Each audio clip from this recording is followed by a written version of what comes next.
본 방송에서 제공하는 투자 정보는 투자 판단에 대한 조언입니다. 방송에서 제공하는 주식의 가치, 가격 상승 및 가격 하락에 대해서는 방송사에서 보장하지 않습니다.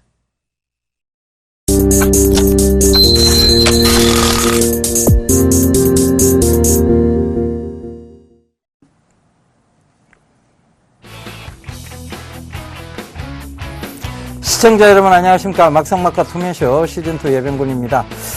예, 오늘 시장도 여러분 여전히 20위에 대한 기대감이었나요? 장 초반에는 조금 변동폭을 좀 보이면서 하락폭을 좀 튀었습니다만 장 후반으로 갈수록 회복하면서 결국은 강보합선에서 마감이 됐습니다. 코스피 시장은요, 오늘 1920선을 지지를 하면서 1921포인트로 마감이 됐고요. 코스피는 이제 전고점 영역인 590선을 6포인트 가까이 남겨두고 있는 584선에서 마감이 됐습니다. 환율은 조금 하락한 1084원에서 마감이 되었는데요. 결국은 22의 통화정책회의에 대한 기대감, 여전히 시장에 좌우되고 있다라고 보시는 게 맞을 것 같습니다. 자, 오늘 이런 자세한 얘기들을 좀 두 분 멘토님들 모시고 얘기 나눠보도록 하겠습니다. 오늘은 장대진 멘토님, 정재웅 멘토님 자리해 주셨습니다. 안녕하십니까? 예, 안녕하십니까? 네, 안녕하십니까? 네. 예. 두 분 다 얼굴이 더 핸섬해지셨습니다. 감사합니다. 예. 네. 특히 장대진 멘토님은 갈수록 하얘지시는 것 같아요. 예, 이제 햇빛을 못 봐가지고. 예, 광합성이 전혀 안 되시는. 그렇죠. 예. 여름 되면 조금 빨개질 겁니다. 예, 알겠습니다. 여름까지 꼭 좀 저희랑 같이 하시면서 빨간 얼굴을 좀 보여주시길 부탁드리겠습니다. 자, 일단은, 여전히 보면 20위에 대한 기대감이 좀 시장을 좀 계속해서 좌우하고 있는 것 같아요. 그래서 예. 오늘도, 결국은 장 막판에는 강보합선상에서 마감을 시켜놨습니다. 자, 예. 이런 얘기들 좀 자세하게 좀 설명해 주시죠. 그렇죠. 최근 들어서 시장이 좀 눌리고 있는 것은 어제도 지금 국제 통화기금 IMF에서 세계 경제 성장률을 하향 조정했죠. 그 부분하고요. 그리고 이제 유가가 하락을 하면서 어떻게 보면 D의 공포, 디플레이션의 공포, 이 물가의 하락 압력 때문에 전체적인 어떤 모습들이 안 좋았었는데요. 오늘 같은 경우에는 또다시 이제 22의 통화 정책과 관련된 회의를 앞두고, 다시 이제 통화 정책을 확장을 쓰지 않을까. 그러면은 결국에 이제 다시 돈이 풀리면서 우리나라 시장 쪽으로 돈이 돌지 않을까라는 그런 기대감들이 있었던 것 같고요. 그리고 전체적인 어떤 시장 흐름을 보더라도 현재, 대형주들 많이 빠졌다 하지만은 정말 이제 바닥까지 와가지고 자산 가치의 50에서 70%까지 내려간 종목들이 정말 수도 없이 많습니다. 그렇기 때문에 아마도 그에 대해서 이제 내성이 생기는 그런 구간이라고 볼 수가 있고요.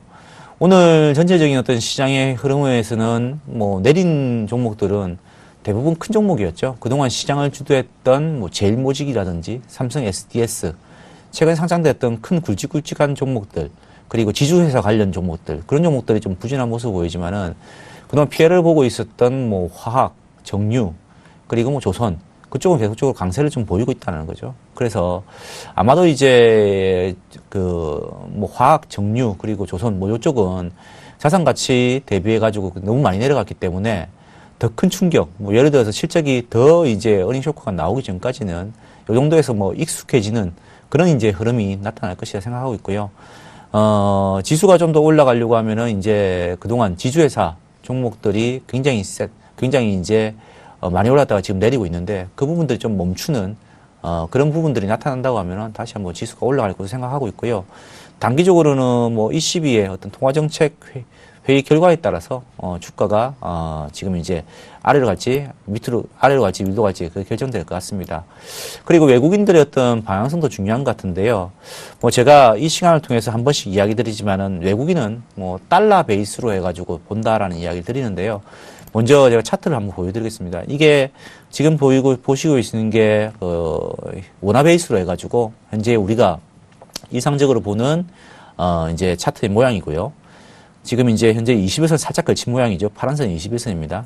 근데 이걸 달러 베이스로 변경을 하게 된다고 하면은 조금 다른 모습이 나오죠. 이 원화의 가치를 환율과 연동해가지고 해보면은 지금 현재로서는 21선을 넘어가지고 있는 그런 상태입니다. 그렇기 때문에 어느 정도 외국인들이 매도보다는 매수, 적어도 중립 부분의 어떤 위치에 와 있다라는 거죠. 그렇기 때문에 이 외국인들의 포지션은 현물을 적극적으로 안 사더라도 적어도 선물 쪽에서는 매도 플레이를 하지 않겠다라는 걸 예상해 볼 수가 있거든요. 그렇기 때문에 현재로서는 흐름 자체는 그렇게 겁먹을 필요가 없다. 지수가 하락으로 강하게 내려갈 거는 아직까지는 보이지 않는다라고 보이고 있고요. 전체적인 어떤 모습들이 하방, 그러니까 지금 우리나라 그 원화 베이스로 본다고 하면은 1870 부분이 깨진다고 하면은 크게 내려갈 수가 있으나 현재로서는 뭐 그게 깨지기 전까지는 그냥 요 위쪽에서 왔다 갔다 한다라고 보시면 될 것 같습니다. 그래서 결국 뭐 지수는 잡혀 있는 상태에서 개별 종목들이 많이 왔다 갔다 하는 뭐 그런 장이 되지 않을까라는 생각이 들고요. 그래서 요즘에 뭐 코스닥 종목들, 테마 종목들 굉장히 수익률 게임이 펼쳐지고 있는 이유도 이런 이유 때문이라고 보시면 될 것 같습니다. 예.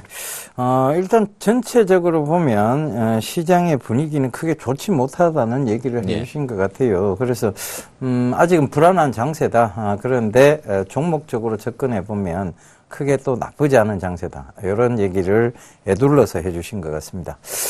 자, 이제 우리 수익률 좋으신 정재훈 맹투님께 좀 여쭤봐야 될 것 같습니다. 네. 수익률이 좋습니다, 진짜. 감사합니다. 예. 네. 깜짝깜짝 놀라겠습니다. 네. 네. 종목들이 잘 올라오고 있어서요. 네. 예, 알겠습니다. 자, 오늘도 시장 보면, 네. 결과적으로 코스닥이 굉장히 좀 강했습니다. 그렇습니다. 코스닥 네. 쪽에 개별 종목군들 위주의 어떤 장이 계속 이어지고 있는데요. 이 장의 흐름 언제까지 좀 이어질 수 있을지 네. 시청자분들께 좀 얘기를 해 주셨으면 좋겠습니다. 사실 이제 저도 내심 기대를 하고 있는 부분입니다. 부분은 이제 코스닥이 600을 넘어서면 이 상승 추세가 이제 추세적으로 자리를 잡을 수 있다. 그러니까 우리가 그 작년에 이제 거래소 쪽, 그러니까 거래소 쪽이 2100을 넘어서면 추세 상승이 일어나지 않겠느냐 이렇게 봤었는데 사실 그 2090선 쪽에서에 밀려버렸죠. 밀리고 결국은 또 거래소도 뭐 장기 박스권을 해결을 해버린 이런 상황이었는데 코스닥 역시 지금 580선 오늘 같은 경우가 온 종가 기준으로 한다고 하면 2013년 이후에 거의 2년 만에 이제 다시 종가 기준으로 최고가를 지금 쓰고 있는 상황인데 코스닥 그 지수의 움직임을 제가 보니까 2007년 이후에 590선을 넘은 적이 없습니다. 그러니까 장중 고가로 해서라도 590을 찍은 적이 없어요. 그러니까 그 2013년도에 588 정도를 찍었었거든요. 그리고 작년에도 580대를 찍었지만 583, 4, 5 요 정도에서 밀렸었고 지금 이제 그 위치까지 또 와 있는 것이죠. 그래서 여기가 좀 분기점이 될 수 있는 지점이다. 이렇게 판단이 되고 또한 최근에 이제 그 수급 쪽을 보면은 오늘은 이제 기관들이 코스닥 쪽을 매수를 했지만 투자자 매월 매매 동향을 보면은 오늘 외국인들이 거래소 쪽은 샀지만은 코스닥 쪽은 오늘 170억 정도 또 매도를 했습니다. 그 외국인들이 지금 한 3일째, 3, 4일째 코스닥을 계속 팔고 있거든요. 그러니까 아무래도 그 580대에서 코스닥이 미끄러졌다. 이런 계속 미끄러졌다는 그런 경계감이 지금 반영이 되고 있다. 외국인들 쪽에서는 수급 쪽에서는 그렇게 보여지고 여기서 뭐 쉽게 속단을 저도 못 내리는 것이 580 쪽에서 지금 조정 없이 우리가 지금 520, 30선부터 코스닥 차트를 보면은 520, 30부터 580선까지 별다른 조정 없이 왔거든요. 조정 없이 올라왔고 이 선에서 지금 조정을 받을 만한 위치에 와 있습니다. 그래서 과거의 경험을 본다고 하면 최근 몇 년 동안은 580선의 조정을 받으면 다시 다 밀려버리는, 그러니까 다시 한번 530, 40 쪽으로 가버리는 이런 조정이 나왔었는데 이번에는 조정이 좀 횡보 쪽으로 가면 600선을 이제 돌파를 하게 되면 이제 코스닥도 한 7년, 우리가 이제 2015년이니까 2007년도에 썼고 못 써봤다 한 7, 8년 만에 이제 새로운 역사를 쓸 수 있다. 뭐 이런 분기점에 지금 와 있는 것이 아니냐 이렇게 생각이 되고 뭐 바램은 올라가는 것을 바라고 있지만은 그걸 뭐 지금 속단할 수 있는 시기는 아니다 하는 판단이 들고요. 분명한 것은 아직까지는 코스닥의 중소형주들의 힘이 느껴지는 상황이다 이렇게 말씀드리겠습니다. 예, 아직까지는 중소형주들의 힘이 강하다. 근데 속단하기는 이르다. 네, 그죠? 그렇습니다. 예. 근데 지금 차트를 잠깐 조금 전에 보여주셨는데 네. 우리가 이제 흔히 이 주가라는 것이 잡히면 안 되는 거라고 얘기를 하거든요. 네, 그러니까 그렇죠. 잡히면 안 되는데 이렇게 속도를 높여가면 사실 못 잡아요. 그죠? 네. 못 잡기 때문에 속도를 더 높일 수 있다는 게 이제 속도의 연속성 속도 이론인데 네. 지금 연속성 속도 이론으로 봐도 지금 가파른 이 정도의 가파른 연속성을 띈 적이 사실상 최근에 없었거든요. 그렇습니다. 예. 네. 그래서 이번엔 진짜 좀 강한 모습을 네. 보이지 않을까 하는 기대도 좀 해보고 있습니다. 그래서 저도 이제 바람은 조정이 뭐 오겠죠. 조정은 오는데 예. 이번에 600선을 돌파를 하고 이 조정 없이 600선 쪽을 돌파를 한 다음에 조정을 받는다고 하면 예. 이거는 이제 지금 조정 받는 거는 확연히 이제 틀린 것이죠. 그래서 그렇죠. 예.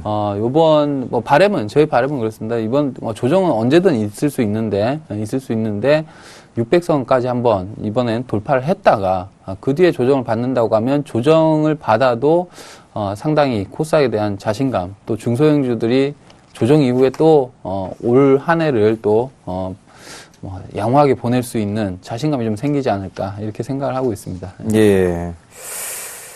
근데 참 대형주가 참 재미가 없습니다. 그죠?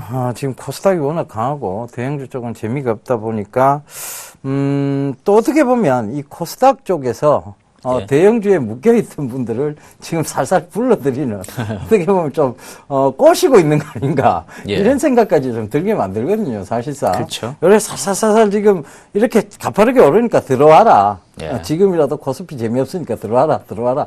이걸 계속 지금 하고 있다가 진짜 개인들이 마음먹고 들어오면 예. 또 시장을 뺄 것 같기도 하고요. 예. 예, 참 애매모호한 장입니다. 일단은. 근데 뭐 충분하게 뭐 그런 생각을 해볼 수 있지 않습니까? 만약에 코스닥, 거래소를 가지고 있는데, 그래서 예. 대형주를 가지고 있는데, 한 30% 물렸다. 예. 근데 요즘에 게임주 보시면은, 뭐, 금방 뭐 더블. 그렇죠. 그냥 2배, 3배. 예. 뭐 중국 오양자원 같은 경우는 뭐 한 달 만에 10배. 뭐 이런 식으로 났거든요. 예.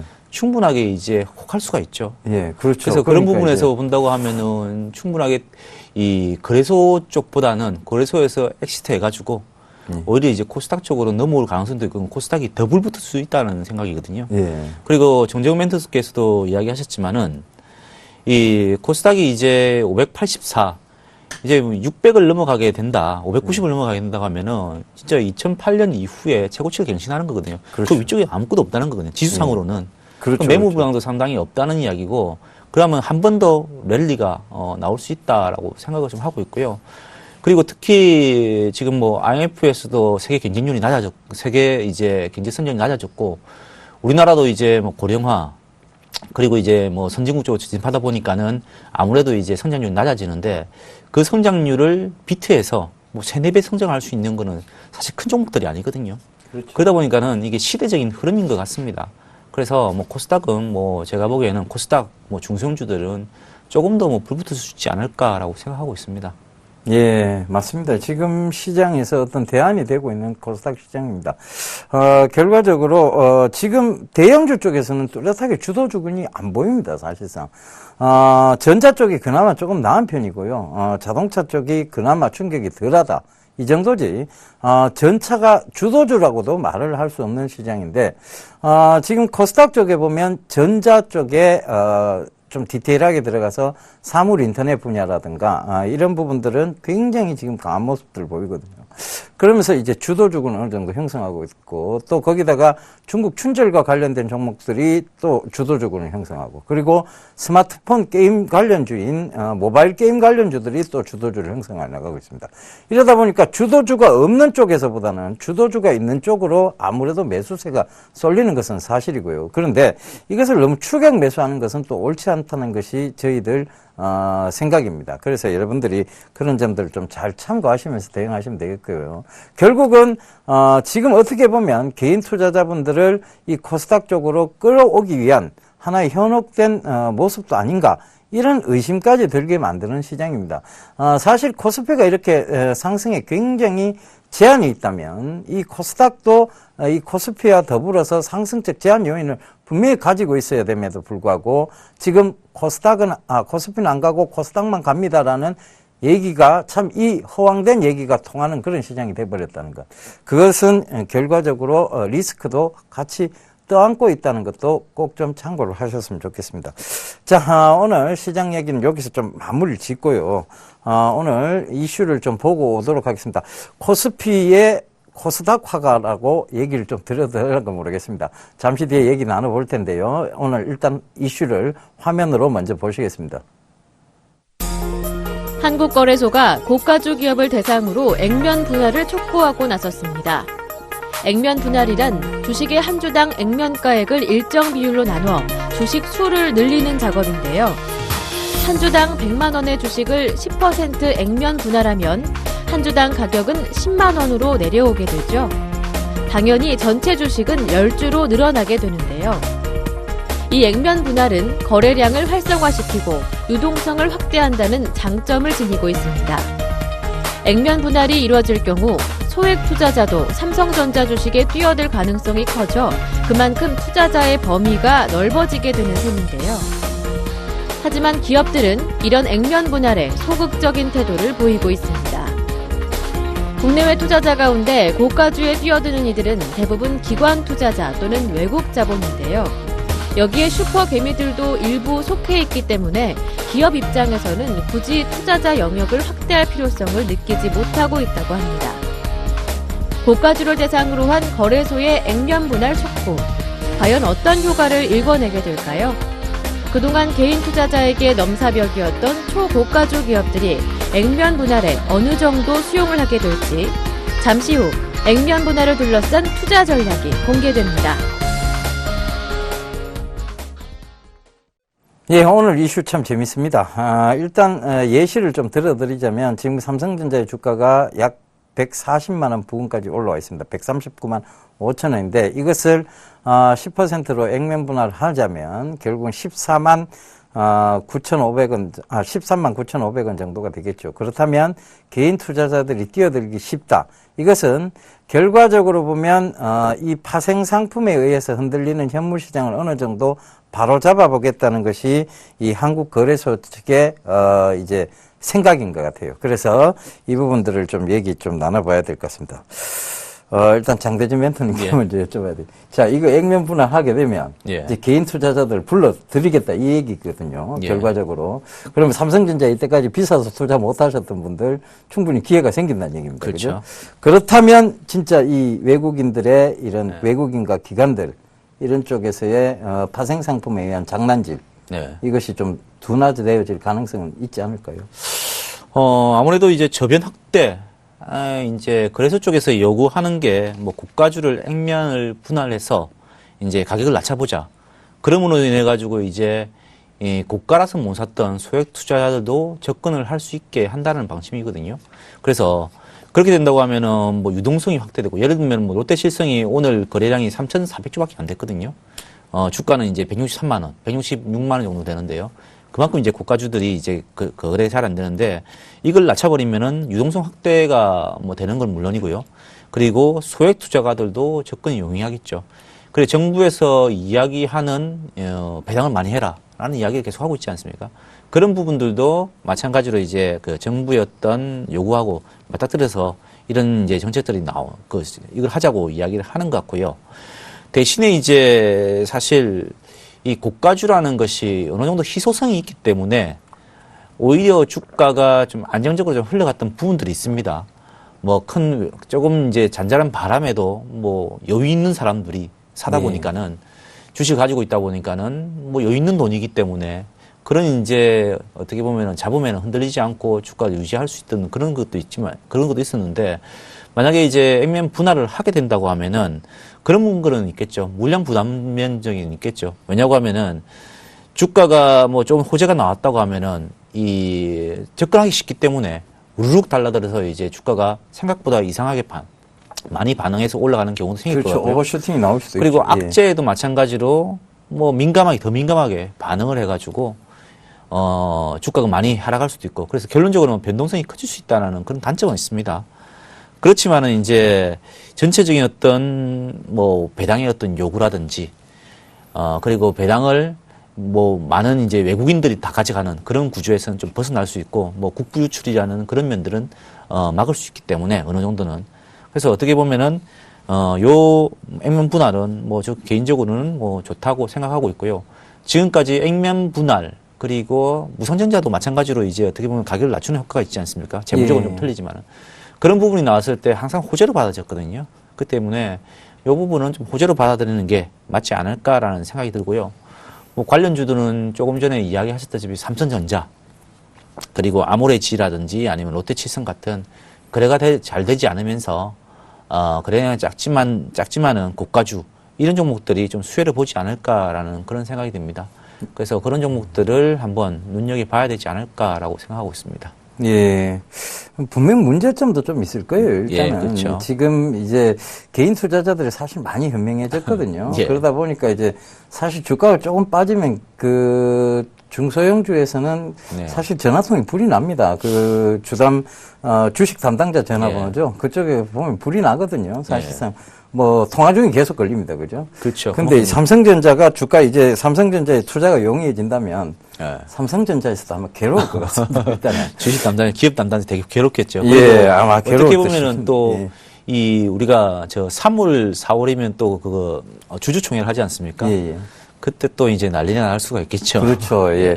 그래서 아마 그들은 일부러 이런 쪽을 좀 피하기 위해서라도 고가주를 유지하고 있었는데 맞습니다. 이것을 지금 이제 좀 거래소에서 간섭을 좀 하는 것 같습니다. 정재욱 멘토님. 네.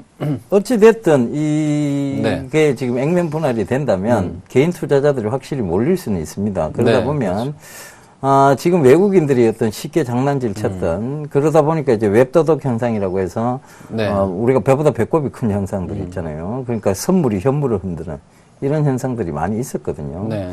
사실상 이런 걸 좀 방어하는 것은 사실 이런 부분이 아니라 외국계 단기성 한머니 자금에 대해서 좀 과세를 하는 게 더 옳은 전략인데 네. 어찌됐든 이렇게라도 막아보겠다는 의지가 좀 보입니다. 그래서 자, 과연 이걸로 막아질 수 있는 것인지, 또 아니면, 오히려 이걸 이용해서 자본력이 더 크고 집중력이 더 높은 외국인과 기관들이 쉽게 개인들을 또, 이용할지에 대해서 한번 좀 자세하게 시청자분들에게 좀 설명을 해 주셨으면 좋겠습니다. 네, 뭐 외국인들이 이제 선현물을 가지고 뭐 차익 거래, 뭐 이런 혹은 레버리지를 이용하는 이런 거래들은 이 액면 분할로 인해서 외국인들이 더 좋아할 겁니다. 왜 더 좋아하냐면 유동성이 늘어나니까 더 많이 이제 차익 거래를 노려볼 수 있고, 또 외국인 입장에서도 이 주식만 투자하는 또 외국인들 입장에서도 유동성이 늘어나니까 기회가 더 많아지는 것이죠. 그렇기 때문에 외국인들하고 외국계 펀드들이죠. 외국계 자금들도 액면 분할을 지속적으로 요구를 하고 있는 상황이고요. 과거에 이제 그 고가주는 우량주다 이런 인식이 있었죠. 이런 인식이 있었는데 지금 많이 변했습니다. 그러니까 우리 투자가들도 스마트해지고, 그러니까 이제 주가가 절대 주가가 높아야 이게 우량 기업이고 절대 주가가 낮으면은 불량 기업이냐, 그렇지 않고 이제 시가총액 대비 이렇게 따지다 보니까 그런 인식들은 이제 많이 변화가 된 상황이고, 그래서 그 SK텔레콤 같은 경우 예를 들 수 있죠. SK텔레콤 뭐 우량주라고 부르지 않습니까? 근데 액면 분할을 그 100만 원대 넘는 고가주에서 액면 분할을 해서 지금은 뭐 20만 원대 하고 있지만은 결국 액면 분할을 해서도 SK텔레콤은 우량주거든요. 그렇기 때문에 이 고가주가 우량주다 이렇게 인식은 뭐 지금 되지 않는 상황이고, 오히려 SK텔레콤 같은 경우 케이스를 보면은 액면 분할을 하면서 유동성이 늘어났고, 그러면서 주가에 또 긍정적인 영향을 이렇게 미쳤던 걸 보면, 액면 분할은 소액 투자가들, 개인 투자가들한테 분명히 유리할 것이고, 또 뭐 대기관들, 대규모 자금을 운용하는 투자가 입장에서는 어쨌든 액면 분할은 하지 않는 것보다는 유리하게 작용이 될 가능성이 크다 이렇게 보고, 지금 이제 정부에서 지금 유도를 하고 있는 것이죠. 이 유도를 하는 것도 주식시장에 뭐 파생 상품 규제라든지 뭐 이 선물 옵션 시장도 많이 규제를 하고 지금 선물 쪽도 규제를 하고 있지 않습니까? 그러니까 점점 트레이딩하기 어렵게 계좌를 개설하고 접근하기가 어렵게 지금 만들어놨는데 그러다 보니까 시장의 유동성이 자꾸 줄어들거든요. 현물 쪽에서. 그러니까 이제 거래소 쪽에서는 유동성 확보 차원에서 기업들에게 이제 액면 분할을 해라 이렇게 하는 것이고 액면 분할을 하고자 하는 기업들 입장에서는 사실 액면 분할이 큰 메리트는 없습니다. 이것을 한다고 해서 기업 가치가 올라가고 그런 건 아니기 때문에 기업 입장에서는 그러니까 이제 그 거래소 쪽에서 제공하는 거는 우리 지금 미국에 이제 다우존스 지수가 있지 않습니까? 그것처럼 우리도 그 업종 대표주 30종목을 해서 지수를 만들 건데 여기에 뭐 100만 원 이상, 뭐 혹은 50만 원 이상 고가주는 편입 안 되게 하겠다. 이거는 좀 그 해당 기업으로서는 조금 불리할 수도 있거든요. 이미지에 대한 타격. 그러니까 예를 들면 이런 거죠. 삼성전자인데 100만 원 이상 고가는 안 된다면 우리 그 K30이라고 가정을 하면 이름이 그래서 삼성전자가 그 미국에 상장이 돼 있으면 미국의 무슨 뭐 다우캠이랄까 이런 우량주가 다우 30에 포함이 안 돼 있는 거랑 똑같은 거예요. 그렇죠. 삼성전자. 네. 그럼 삼성전자 입장에서는 이게 이미지에 좀 영향을 미친단 그렇죠. 말이죠. 네. 그러다 보니까 이제 요런 방법으로 액면 분할을 지금 거래소 쪽에서는 유도를 하고 있고 이렇게 고가주가 액면 분할되면은 물론 이제 유동성이 많아지면 등락이 커질 수 있는 그런 부분은 있습니다. 있지만은 결국 그래도 우리 소액 투자가들한테 어쨌든 투자가들한테는 액면 분할하는 것이 긍정적으로 작용할 것으로 이렇게 판단이 됩니다. 예, 맞습니다. 뭐 사실 저희 투자가들 입장에서 보면 수익을 주면 그게 우량주고요. 손실을 주면 그게 잡주죠. 사실은. 저희 대학교 다닐 때도 마찬가지였습니다. 술 사주는 선배는 좋은 선배. 그리고 술 안 사주는 선배는 나쁜 선배로 이렇게 분류를 보통, 가장 간단한 분류 방법을 쓰죠. 그런 측면에서 보면 이 주식시장도 마찬가지인 것 같습니다. 개인 투자가 입장에서 생각해 보면 수익 주면 그것이, 삼성전자가 아니라 할지라도 그것은 우량주고, 본인한테는 좋은 주식입니다.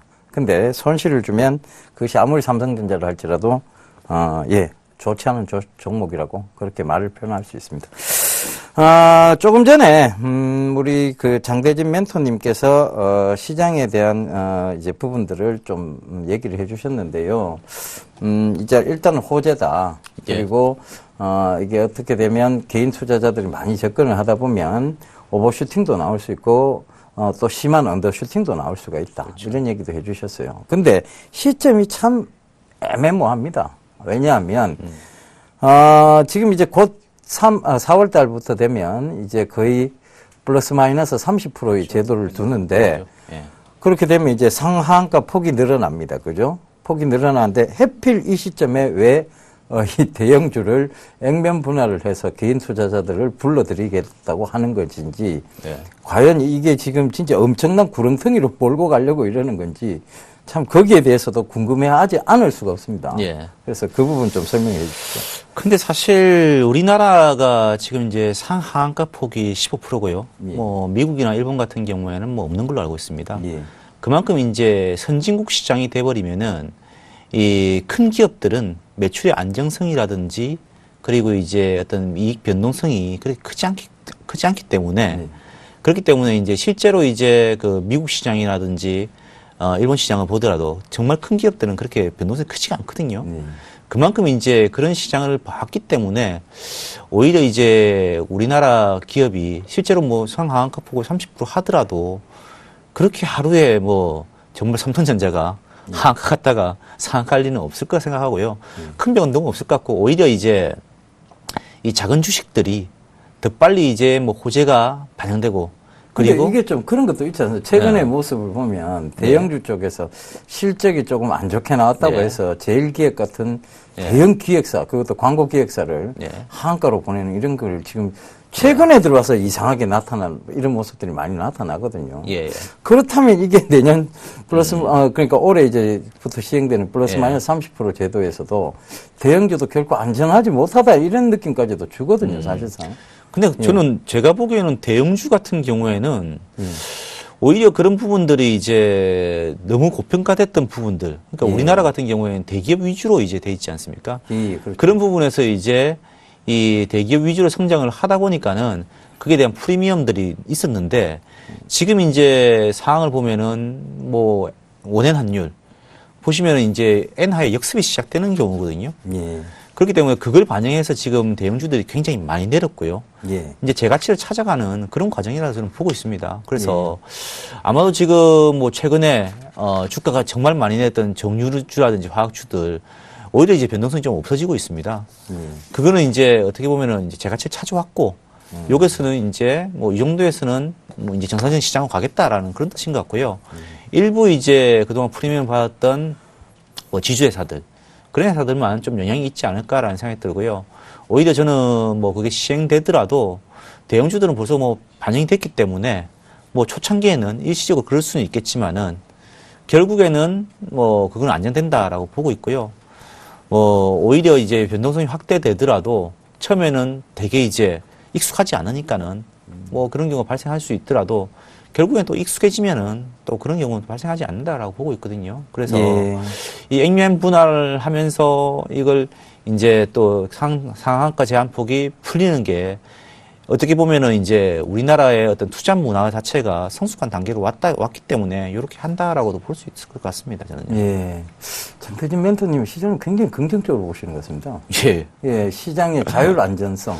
예, 그렇죠. 예, 자율적으로 안정을 찾아갈 것이다. 예. 자율 안정성을 굉장히 그리고 뭐 강조합니다. 항상 그렇지 않습니까? 우리가 뭐 이건 안 될 것이다. 아니면 뭐 테러가 일어나고 그러면 또 다른 테러가 일어날 것이다. 이렇게 예상하지만은 결국에는 그게 그런 일이 일어나기 전에 악재가 노출되면은 그다음 다 이렇게 이제 어떻게 보면 준비를 하지 않습니까? 그러면 그다음부터는 일어나지 않는 게 보통이지 않습니까? 예. 그렇기 때문에 아마도 저희가 이 이야기가 상한가 제한 폭이 나온 지가 오래됐기 때문에 어느 정도 이제 익숙한 모습들이 나오지 않을까. 그래서 다 대비를 해가지고 뭐 증권회사도 뭐 지금 담보 비율이라든지 그런 것들도 다 이제 이렇게 조정을 하거든요. 그렇기 때문에 뭐 혼란스러운 그런 거는 뭐 초기에는 뭐 그럴지 몰라도 그렇게 될 것 같지는 않습니다, 저는요. 예. 그래서 이제 장대진 멘토님 얼굴이 늘 온화해 보이십니다. 예. 시청자 여러분들, 원래, 이렇게 안정되고 온화하신 분하고 주식을 하는 게 맞습니다. 그래서, 장대진 멘토님의 얘기에 좀 귀를 기울이셨으면 좋겠습니다. 좀 한 가지만 참고적으로 얘기 드리자면요. 미국 시장은, 조금 전에도 말씀하셨다시피 상한가 제도가 없습니다. 그렇다 보니까, 사실 테스코라는 기업이, 이제 급락이 나오는데 하루 만에 90% 가까이가 빠지죠. 이런 위험한 시장을 의미하기도 합니다. 그래서 여러분들은 아무쪼록 경상도 사투리로 하면요, 우야던동, 예, 여기 프로그램을 꾸준히 시청하시면서 이런 안정된 모습의 투자를 계속 이어가시길 당부드리면서 저희 이슈는 이만 마무리를 좀 짓고요, 우리 멘토님들 수익률 확인해 보겠습니다.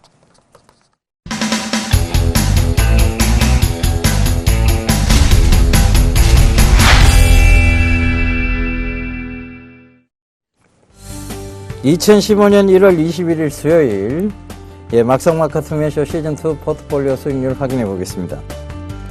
먼저 장대진 멘토님 포트폴리오입니다. 현재 포트폴리오에 편입되어 있는 세 종목 모두 플러스권으로 좋은 흐름 보이고 있는데요. 그중 무림 SP가 오늘장 1.78% 상승하면서 8.2%의 좋은 수익을 기록해주고 계십니다. 전 종목 보유 의견 주셨고요. 다음은 정재용 멘토의 포트폴리오입니다. 게임빌이 오늘 강했어요. 그러면서 오늘장 4.14% 상승, 그리고 현재 13.4%고요.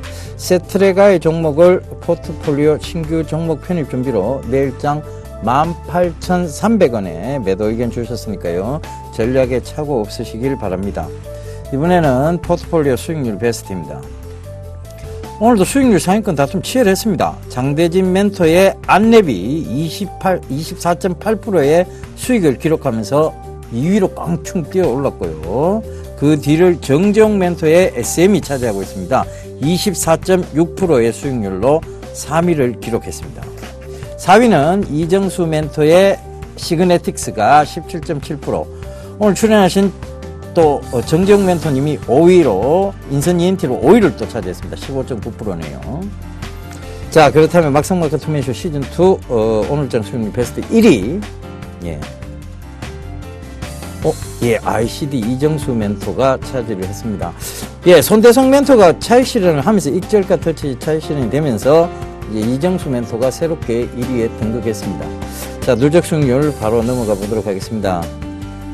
요즘 상위권에서 이분 이름 없는 곳이 없습니다. 이정수 멘토가 86.5%의 누적 수익을 기록하면서 여기서도 1위 차지했고요.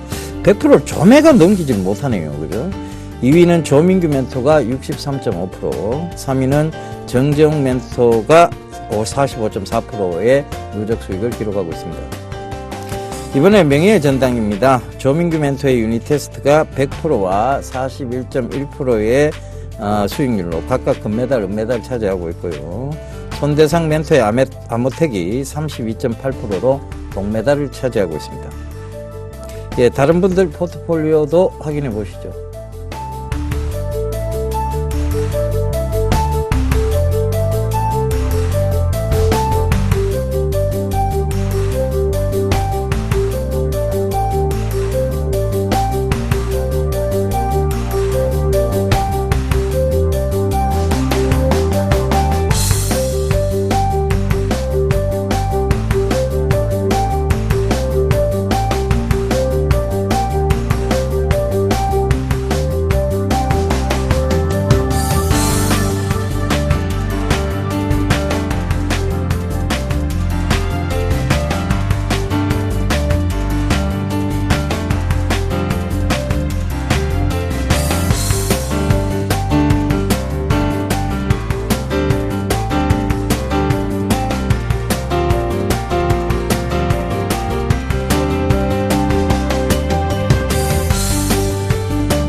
참 아이러닝 합니다. ICD라는 한 종목으로 한 분은 울고 나가셨고 한 분은 지금 웃고 계십니다. 그죠?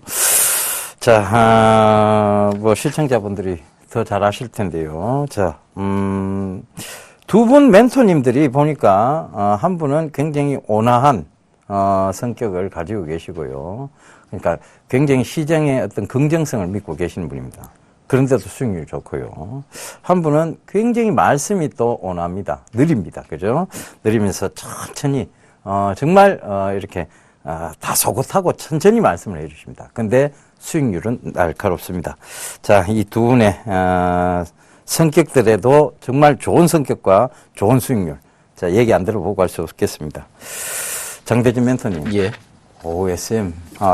SM이 아니죠. 안랩입니다. 예, 안랩이죠. 죄송합니다. 예. SM은 정재욱 멘토님께 제가 살짝 죄송합니다. 안랩 잘 가고 있습니다. 그죠? 예. 그때 이게 안철수 씨 그거 아니냐. 제가 날카로운 좀 독설도 했는데 그럼에도 불구하고 아니다. 이렇게 강하게 또 얘기를 해 주셨고 수익률도 지금 좋게 기록을 하고 계십니다.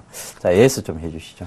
그렇죠. 사실 이 보유 종목보다 저번 주에 추천한 종목이 기억나십니까, 제가요? AD 테크놀로지를 추천드렸었는데 깜짝 놀랐습니다, 사실. 근데 편입이 안 됐습니다. 그러니까 그날 딱 확 올라가길래 이 멘토님 그렇죠. 좋겠다 이런 생각을 했는데 편입이 근데 아직도 안 됐어요. 가격을 너무 낮게 적어내서 예. 제가 좀 이제 편입이 안 됐는데 뭐 그날 이후로 이제 한 40% 정도 예, 뭐 맞습니다. 일주일 만에 올랐는데 참 안타깝고요. 그래서 그 종목이 편입이 안 된 게 저는 안타깝고요. 바로 우리 정정 멘토님을 밑으로 내릴 수 있었는데 그죠? 그렇죠. 예. 그래서 그 종목 놓쳤는데 아무튼 뭐 그거에 상하는 종목들을 제가 또 예. 개발을 해가지고 또 소개해드리도록 하겠고요. 먼저 AS부터 해드리겠습니다. 일단 오늘은 아나페스하고 안랩만 이야기 드리겠는데요. 이 아나페스 같은 경우에는 이제 그동안에 기관들이 꾸준히 사다가 조금 이제 매물이 좀 나오고 있습니다. 그렇지만은 전반적으로 이제 제가 이야기 드렸던 부분, 이 자회사의 어떤 손실 부분, 지분평가에 의해서 손실 부분들이 올해는 이제 메꿔질 것이다. 그래서 자회사 때문에 수익이 안 났던 부분들이 이제는 수익이 나면서 주가가 터닝하는 그런 모습이다라는 이야기 드렸었는데요. 이 종목이 이제 그런 식의 어떤 모습들이 나올 거다라는 생각이 듭니다. 단기로 본다고 하면은 지금 주가의 흐름은 지금 요 정도, 그러니까 재작년 2013년도에 7월 달에 고점을 한번 건드리고 주가가 좀 조정받지만은 주가의 어떤 모습들을 보면 21선을 따라가는 모습이거든요. 살짝 조정을 받을 수는 있겠지만은 결국에는 이제 차트대로 올라간다라고 생각하고 있고요. 그대로 이제, 저는 목표가 16,000원을 계속 유지할 거고요. 손절가도 그냥 11,000원, 유지를 하겠습니다. 그리고 이제 안랩 같은 경우에는, 지금 이제 결국에는 우리가 정부에서 추진하고 있는 사물 인터넷이라든지 아니면 핀테크, 결국 전국적으로는 이제 신뢰 부분들이 기반이 돼야지, 수반이 돼야지 이제 그 산업들이 굉장히 커질 수가 있거든요. 근데 그 부분에서의 보안 문제는 확실하게 이제 짚고 넘어가야 되는, 아니면 보안 문제를 보안을 강화해서 신뢰성을 확보해야 되는 그런 문제가 있습니다. 그렇기 때문에 아마도 이제 보안주들이 올해는 뭐 상당히 이제 매출이 올라가고 수익성이 좋아지는 그런 해가 되지 않을까라는 생각이 들고 있고요. 그런 이제 큰 산업에서 보안이 핵심으로 작용하고 있고요. 특히 이제 이 악성 코드와 관련해서 그런 모습들이 악성 코드와 관련해서 이제 안랩이 수혜를 받을 수 있다라고 보고 있습니다. 그래서 제 생각에는 안랩이 추가적으로 더 올라갈 수 있다라고 생각하고 있고요. 다른 이제 보안주들도 같이 올라가고 있기 때문에 정치 관련주가 아니고 보안주로서 지금 올라간다라고 생각하고 있습니다. 그래서 안랩도 마찬가지로 보유를 계속하면서 좀 더 지켜보겠다라고 이야기 드리겠습니다. 예. 사실 지금 AS를 잘 해주셨는데요. 아유, AD 테크놀로지 정말 아깝습니다. 이런 종목을 어떻게 발굴해 내시는지 잠시 뒤에 또 히든카드 설명 들어보면서 장대진 멘토님의 어떤 그런 종목 발굴 비법 살짝 들어보고 가도록 하겠습니다. 자, 정재용 멘토님, 네. 자꾸 입에 백입니다. 이제 정재용 멘토님이 얘기가 자꾸 이제 누적 수익률에서 자꾸 좋은 모습을 기록하고 계시니까 자꾸 입에 백이는데요. 이제 그만큼 시청자분들한테도 이제 익숙해지지 않았나 그렇게 생각이 듭니다. AS 짤막하게 좀 해주시죠. 네, 이제 제가 5종목을 가지고 있는데 그 숙제가 조금 있는 것 같아요. 왜냐면 지난주부터 이제 누적 수익률이 40에서 50%대 좀 정체되어 있는 이런 모습이고요. 우리가 이제 또 5종목 중에 한 종목은 또 매주 이제 신규 종목으로 편입을 해야 되는데 요 기회를 살려서 좀 더 다음 주부터는 또 달리는 모습을 보여드리려고 하고 보유 종목 중에 이제 SM 말씀을 좀 드리면 SM 같은 경우 최근에는 좀 조정 흐름입니다. 그러니까 상승 이후에 횡보하고 있는 이런 조정인데 조정받는 모습이 상당히 양호합니다. 그래서 모멘텀 자체는 뭐 여전히 살아있는 상황이고요. 주가가 상승 후에 지금 횡보 쪽 조정을 받고 있기 때문에 뭐 조정 기간도 조금 지났고 조만간에 다시 또 한번 4만 원 돌파 시도가 이어질 것이고요. 그러면서 이제 우상향하는 추세의 상승은 지속적으로 이루어질 것이다 이렇게 보고 있고요. 뭐 보유 종목 중에서도 이제 인선 ENT 같은 경우도 흐름은 양호합니다. 최근 뭐 한 2주 정도 조정을 받았는데요. 조정 모습은 양호하고 다시 상승할 흐름이 되었기 때문에 아마 다음 주에는 좀 더 나은 수익률을 보실 수 있지 않을까 이렇게 생각이 됩니다. 예. 에이스 그럼 네, 끝나셨습니까? 그렇습니다. 예, 알겠습니다. 너무 짤막하게 해주셔서 제가 살짝 좀 놓쳤습니다. 장대진 멘토님, 오늘 히든카드, 제시해 주시고요. 살짝 종목 발굴 비법, 이런 것까지 뭐, 가능하면 좀 얘기해 주십시오. 오늘 히든카드는 LG생명과학을 가져왔습니다. 뭐 정말 오래된 회사고, LG생명과학을 아무도 보유하고 계신 분들이라면, 뭐, 한 5년 전에, 6년 전에 보유하고 계신 분이라고 하면은, 정말 지겹다라고 이야기할 수도 있는 그런 종목인데요. 제가 이제 종목을 이야기 드릴 때 제일 중요한 것은 뭐 실적 부분들도 보지만은 결국에는 이제 속해 있는 산업이 성장 산업으로 가느냐 안 가느냐 그게 대해서 가장 중요하고 생각하고 있고요. 성장 산업으로 간다고 하면은 굳이 매매를 자주 하기보다는 오히려 가지고 있으면서 기회를 노리자라고 이야기 드리고 있고요.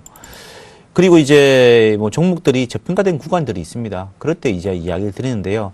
LG생명과학도 최근에 올랐지만은 제가 보기에는 이제부터 주가가 추가적으로 올라갈 수 있지 않을까라는 생각 때문에 가지고 왔는데요. 아시다시피 이제 LG생명과학은 LG 계열의 제약 바이오 연구개발 중심의 대표적인 업체라고 보시면 될 것 같고요. 지금까지 실적이 안 나왔던 이유 자체는 연구비가 하도 많이 쓰다 보니까는 이렇게 이제 실적들이 매출은 올라가는데 수익 면에서 나오지 않았고요. 그렇지만 이제 최초로 이제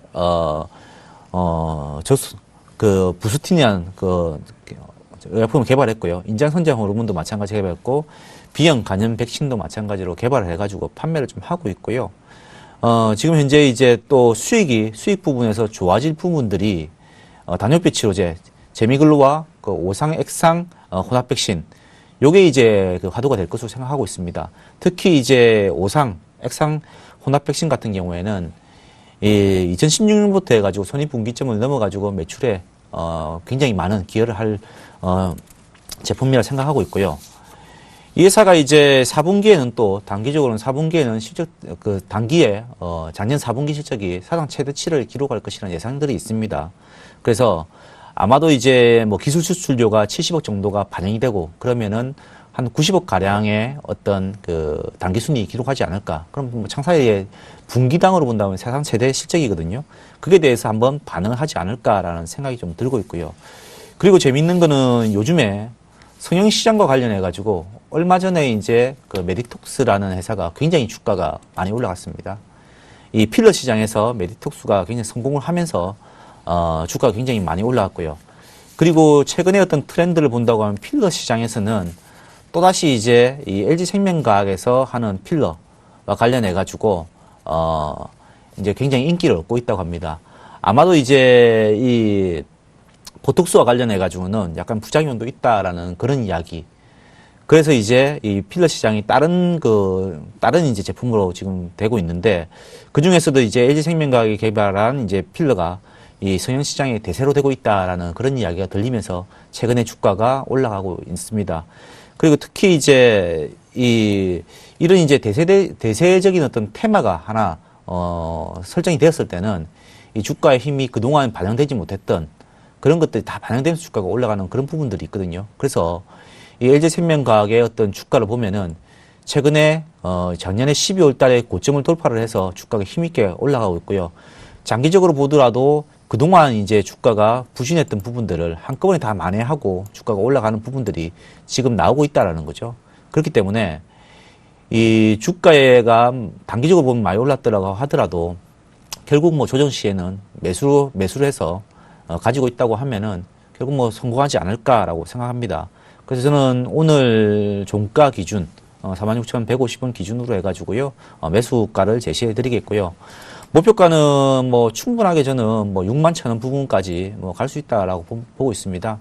2013년도 고점인데요. 그 부분까지는 한번 뭐 도전해보자라고 이야기 드리겠고요. 손절가는 밑쪽에 있는 이번에 이제 고점을 뚫었던 부분이 42,000원 부분이거든요. 그래서 42,000원 부분이 깨지지 않는다고 하면은 한번 끝까지 한번 가져가 보자라고 이야기 드리겠습니다. 그래서 한번 이제 이 LG생명과학이 사실 그동안에 매출은 느는데 이익이 늘지 않아가지고 회사 주가가 정체된 부분이 있었지만은 이번엔 좀 다르지 않을까라는 생각이 들고요. 2015년부터는 이제 이익이 나면서 매출도 증가하는 그런 모습이 나오지 않을까라고 생각하고 있습니다. 예, 알겠습니다. LG생명과학 저희가 잘 들었고요. 이번에는 정정 멘토님 네. 빠르게 오늘 히든카드 좀 제시해 주시고 설명해 주시죠. 네, 오늘 뭐 장대진 멘토님께서 LG생명과학 가지고 오셨는데 저는 오늘 종목은 레고캠 바이오입니다. 예. 이 레고캠 바이오가 LG생명과학의 핵심 인력들이 나와서 만든 이 바이오 업체인데요.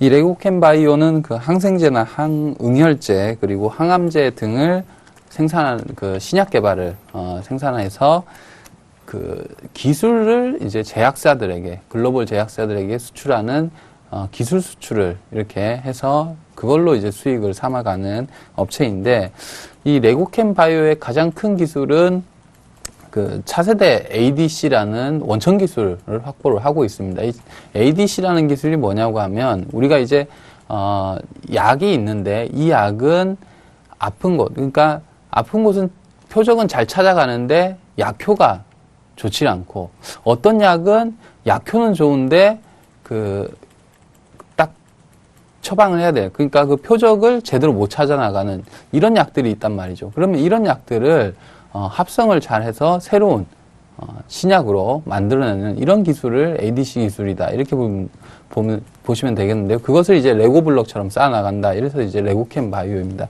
그래서 이런 원천 기술을 가지고 있기 때문에, 레고캠 바이오의 그 기술력, 그리고 차세대 항암제, 이런 또 기술 수출, 이런 것들로 인해서의 기술력을 레고캠 바이오 상당히 시장에서 인정받을 만한 바이오 업체다. 이렇게 보고 있고, 올해 같은 경우 이제 지금 해외 IR을 하고 있는데요. 만약에 이제 그 기술 이전이 올해 또 추가적으로 계약이 된다고 하면, 이 레고캠 바이오의 가장 큰 모멘텀은 개발해놓은 신약 개발 능력을 기술 수출, 라이센스 아웃을 할 때 가장 큰 주가의 모멘텀이 될 것인데 이런 부분들이 올해는 좀 가시화될 가능성이 크다 하는 판단입니다. 차트를 보면서 매매 전략을 말씀을 드리도록 하죠.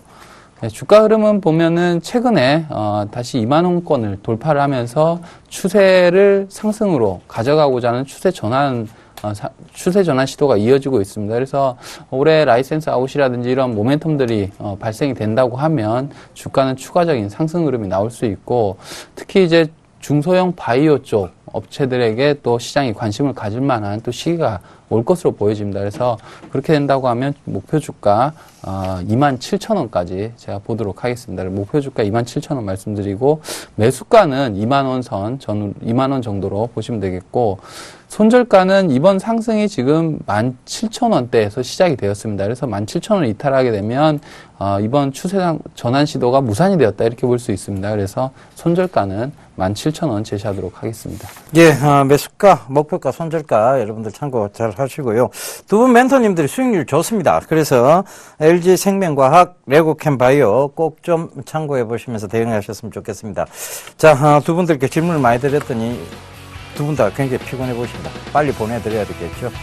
자, 지금까지 함께 해주셔서 대단히 감사합니다.